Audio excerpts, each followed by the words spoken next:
A Substância é o filme que usa horror para revelar o lado feio da beleza e da fama. Bora dissecar o que tá por trás do hype? Porque eu com certeza perdi alguns anos de juventude só escrevendo esse roteiro.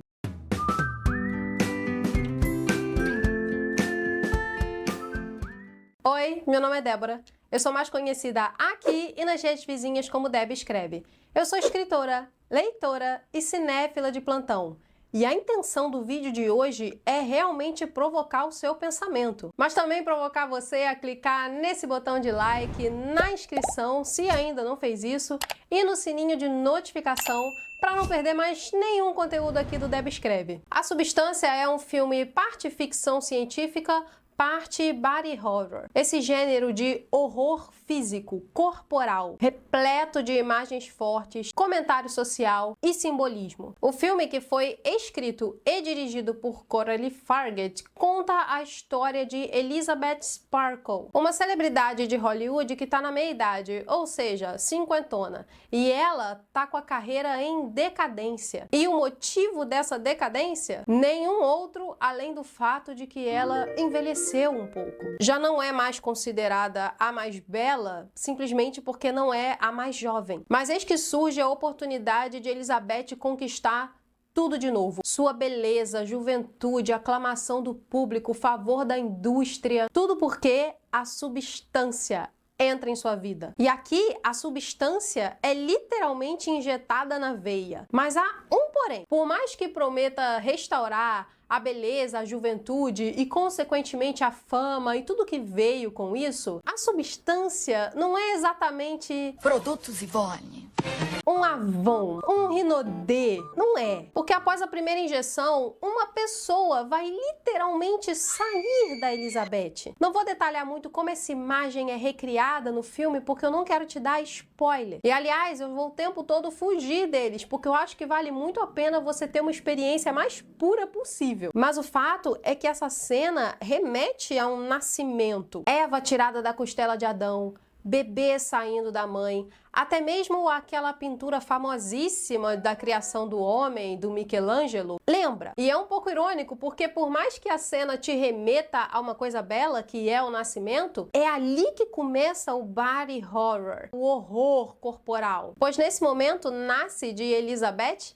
uma jovem nova, linda, perfeita, exatamente como ela foi, embora com outro corpo e rosto. E o nome dela é Sue. E a coisa funciona assim: enquanto Sue vai pra rua viver a vida e tem em mente que ela é Elizabeth, ao mesmo tempo que é Sue, o corpo da Elizabeth fica em casa. E de acordo com todas as regras da substância, elas precisam trocar de lugar a cada uma semana. 7 dias, inclusive, no mito cristão, é o período que Deus levou para criar o mundo. Mais uma pecinha simbólica aí para ir decantando na nossa mente. Então, como você pode ver, Elizabeth e Sue são a mesma pessoa, mas elas se apresentam ao mundo em momentos diferentes. E é claro que Sue, sendo nova, linda e com tudo para correr atrás da fama, ela quer passar mais tempo vivendo do que a Elizabeth. E é claro que isso vai dar um problemão daí por diante. E se por acaso você tá aí pensando que essa premissa do filme é muito familiar, pois é familiar sim. Depois que eu vi esse meme com o professor Aloprado surgindo na internet, eu não consegui mais desver. A partir daqui, eu não quero mais falar da história do filme pra não te dar spoiler. Mas relaxa, porque ainda tem coisa legal para comentar. Por exemplo, o poder da linguagem visual. Há filmes por aí que se utilizam de uma estética apurada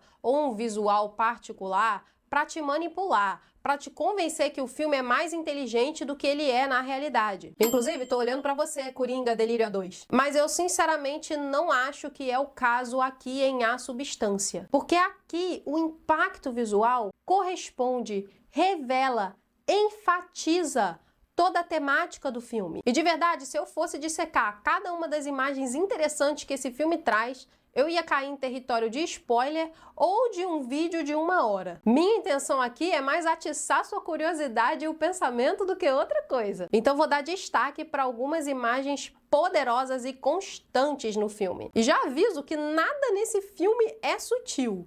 mas admito que é bem poderoso. A começar do estilo e das cores escolhidas que lembram a distopia de Laranja Mecânica. É esse tipo de filme, embora com uma temática totalmente diferente. Só a escolha da cor tema de dados personagens já dá pano pra manga. A protagonista, Elizabeth, ela sempre sai de casa com um sobretudo amarelo. Isso funciona muito, claro, para destacá-la dos figurantes e em meio ao cenário, mas não é só isso. O amarelo representa alegria, otimismo, riqueza. Então não importa o estado vulnerável em que ela esteja, ou o monstro que está ali embaixo, no momento em que ela volta para o seu apartamento, para a sua reclusão, ela se despe daquele sobretudo amarelo e de tudo que ele significa. Ela se despe daquela imagem que ela ainda tenta vender para o mundo. Já o personagem vivido pelo Dennis Quaid é o típico executivo babaca. Ele é a personificação de toda a rejeição que Elizabeth sofre por causa de sua idade. E isso de uma maneira extremamente caricata. É bem intencional. Eu não me lembro se é no filme inteiro,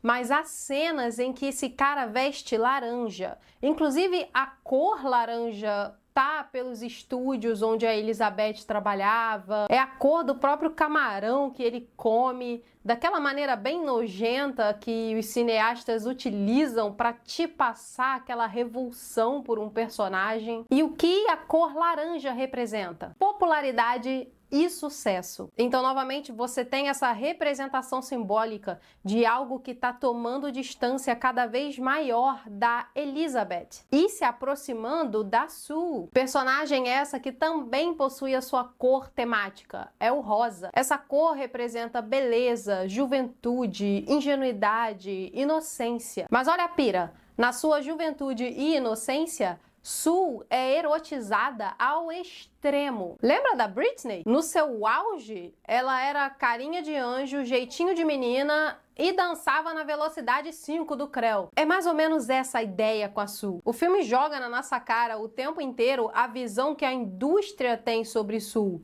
dessa mistura perversa de inocência e sexo. E sim, é um olhar predatório. E é justamente esse olhar a raiz da rejeição sofrida por Elizabeth. Para todos os efeitos, ela continua sendo uma mulher linda. Afinal de contas, é a Demi Moore ali. Só que essa é uma atriz / personagem de beleza madura, coisa que a indústria de Hollywood rejeita. O corpo de Elizabeth não tem nada de errado. Ele é bonito, bem cuidado. Só que ele tem história, marcas, é vivido. Sue é como se tivesse recém-saído de uma embalagem. O que, de novo, condiz com a temática do filme. Ela é perfeita, imaculada, não tem um arranhãozinho. Entendeu o nível da exigência da indústria? Some essa perfeição física com a sensualidade e você entende rapidinho que Sue é um produto. Durante o filme, o produtor está buscando a nova cara que vai substituir a caída da Elizabeth.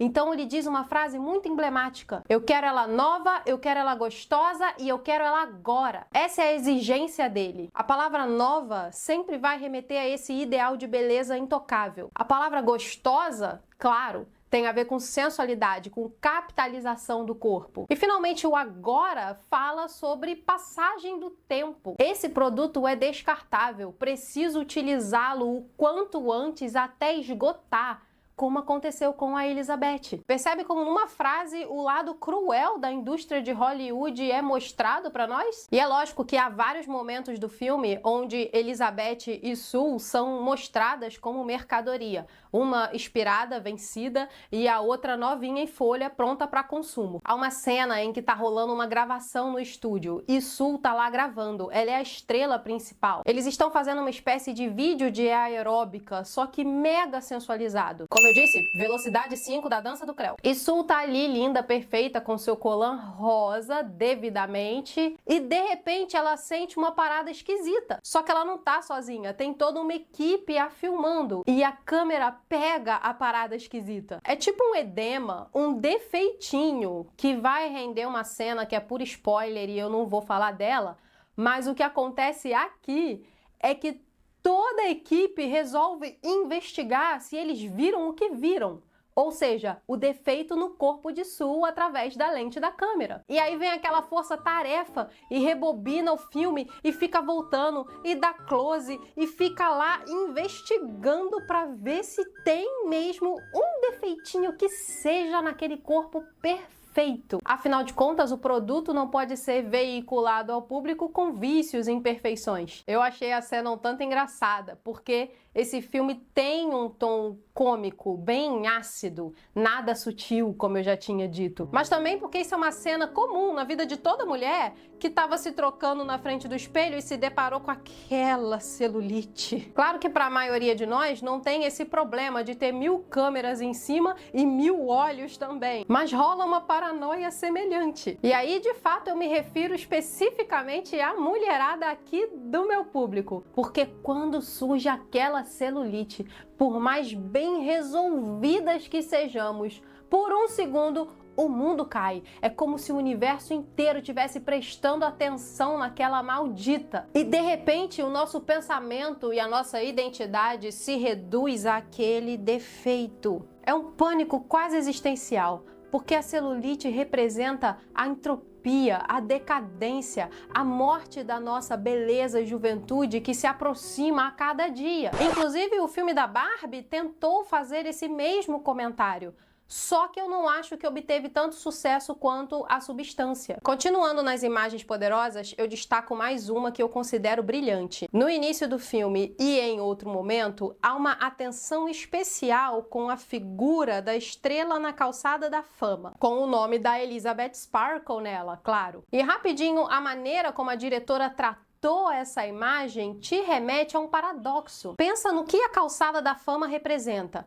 Aquela estrela ali é um nome, é um legado, é uma importância, é alguém muito importante no mundo. Uma estrela que, como as reais, deveria estar nas alturas, mas por algum motivo está no chão, onde todo mundo pisa. Não é um ponto de vista interessante sobre o real valor da fama? É uma imagem legal, é uma imagem legal. E com isso destaco a última aqui. Na casa da Elizabeth há um grande retrato dela, em sua juventude, em seu auge na carreira. É a Demi Moore, nova, um monumento de retrato e mulher. E é nesse ponto do vídeo que eu aprofundo só um pouquinho mais para falar de algumas referências literárias que passaram pela minha cabeça de forma inevitável enquanto eu assistia o filme. A primeira é o Retrato de Dorian Gray, de Oscar Wilde. Impossível não pensar nessa com aquele retrato da Elizabeth ali. Com certeza a diretora fez de propósito. Dorian Gray era um homem lindo,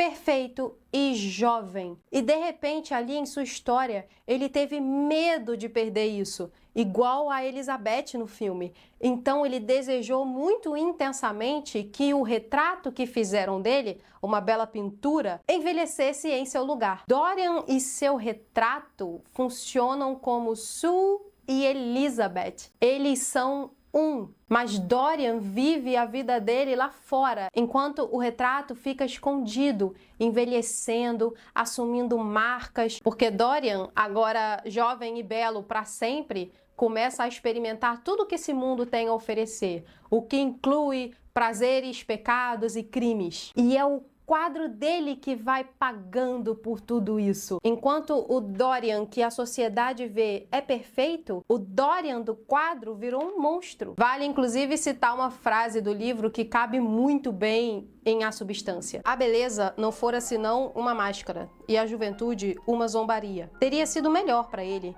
que cada pecado tivesse acarretado a respectiva pena, correta, rápida, concomitante. Sue é Dorian, o que não envelhece, e Elizabeth é o monstro do retrato. É aí que entra cada vez mais o elemento horror desse filme. O que nos leva à segunda referência literária. O Médico e o Monstro, de Robert Louis Stevenson. Clássica história do Dr. Jekyll e Mr. Hyde. Médico e monstro, respectivamente, também são um só. Esse filme é tão carregado de referências e interpretações que dá para você seguir até a vertente da psicologia, da qual não sou especialista, obviamente. Se você vê um vídeo no YouTube de algum psicólogo analisando esse filme, pegue e assiste, mas a gente entende um pouquinho alguns conceitos básicos. E aí dá para você dizer que Sue representa o id da personalidade humana. Ela é a parte jovem, impulsiva, sensual. Elizabeth já representa o ego, porque é aquela mais conectada com a realidade. E eu diria que há o superego também nesse filme. Vamos lembrar que o superego é a parte da personalidade mais julgadora, é aquela que tenta controlar os impulsos do id. Eu não quero falar tanto do superego aqui para não cair no spoiler, mas eu assisti o filme pensando nele como uma força de consequências. Aliás, parando para pensar agora, é possível dizer que Sue estava dentro de Elizabeth o tempo inteiro. Ela é uma corporificação dos seus impulsos nesse sentido. Elizabeth só não tinha antes como extravasá-los, mas agora tem. Enfim, é um tipo de interpretação, certo?